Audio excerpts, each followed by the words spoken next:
Hello there, I am KCondo and I am reviewing the 5th episode of the 2nd season of Peacemaker. Now, James Gunn said that the last 3 episodes were the most game-changing and important, so I knew this episode was most likely just going to set up the last bit of exposition before we really get down to the good stuff, but it still was an amazing episode. Watching the beginning of this episode, I'm guessing that most likely Ponyboy or whatever his name is not an undercover Robin like I theorized before. But still, there was a nice opening showing that Bordeaux is actually a cyborg, and I wonder if Argus was able to make her into a cyborg because Lex is in their custody, along with the fact that he also worked with a cyborg in the Superman movie. But it seems like she has been a cyborg for a while, so it seems like it probably has not much to do with Lex. Along with that, it wouldn't really be a KCondo review of Peacemaker Season 2 if I didn't say Vigilante is just so amazing and dumb. He's definitely my favorite character in the DCU, though not all of DC. I've always been a Beast Boy fan. Which, Gunn being such an animal activist, I'm so curious what he would do with the Beast Boy. But going back to what I was saying earlier, Gunn, keep the Vigilante coming. It's getting a little dour. Does anyone want to lighten the mood by quizzing me on some manta ray facts? Now, of course, the character to be highlighted in this episode is Rick Flag. And may I say, when he got his spine broken, did he get a new spine of steel? Because the way he was just throwing around Peacemaker, who's also John Cena, almost felt meta-human. But it was cool. I'm not sure if anyone caught this, but this is the same position Peacemaker and Flag Jr. were in their final battle. Along with all the respect Chris has to the Flag family, this was very similar to the movie The Suicide Squad. But later, Flag has a talk with Bordeaux that finally made him feel like Flag from Creature Commandos. I say this because, honestly, the way he's been just going around without thinking was more of a small character trait in that show. But he seemed to always be doing things for the greater good, and this scene proved it. Now, while the interrogation was interesting, do you know who has a cooler interrogation scene? Batman.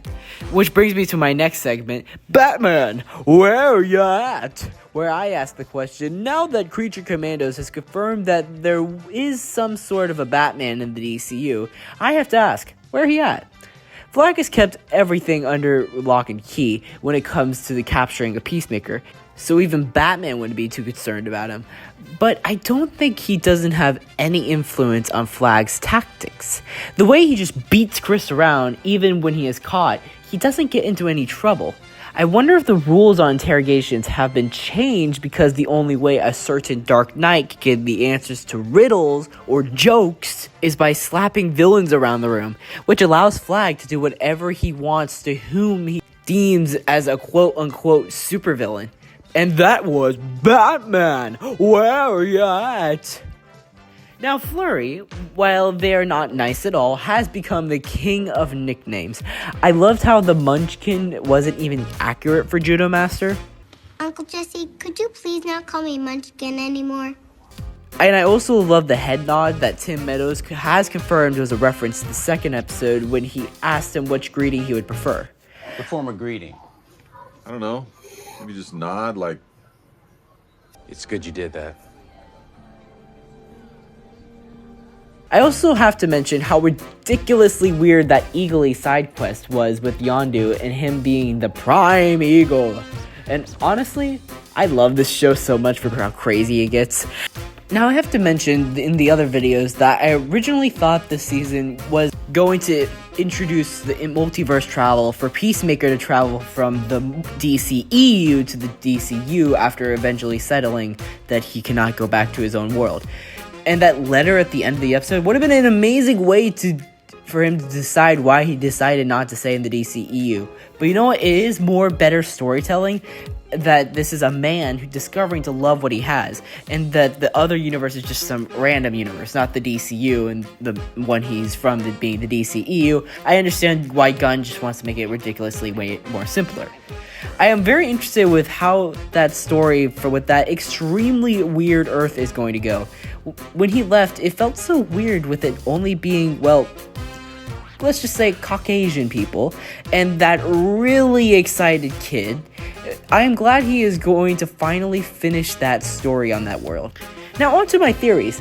Now I did say in a past video that I do believe G.I. Robot will be coming to attack Chris because of his family relations and G.I. Robot's connection with Rick Flag.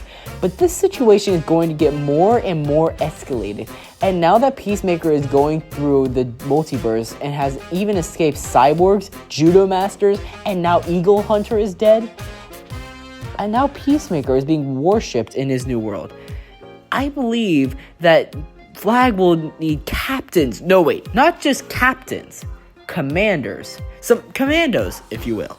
Yes, I think all the hype James Gunn has put on the last 3 episodes is truly because the creature commandos will be hunting down Peacemaker. I can see how this is reaching, but it's also not. The creature commandos were the first DCU project, and it was amazing, so it would only be logical to bring them back if they're going to bring Flag back.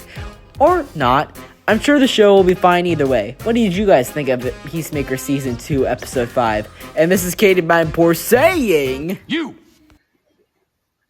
stay classy.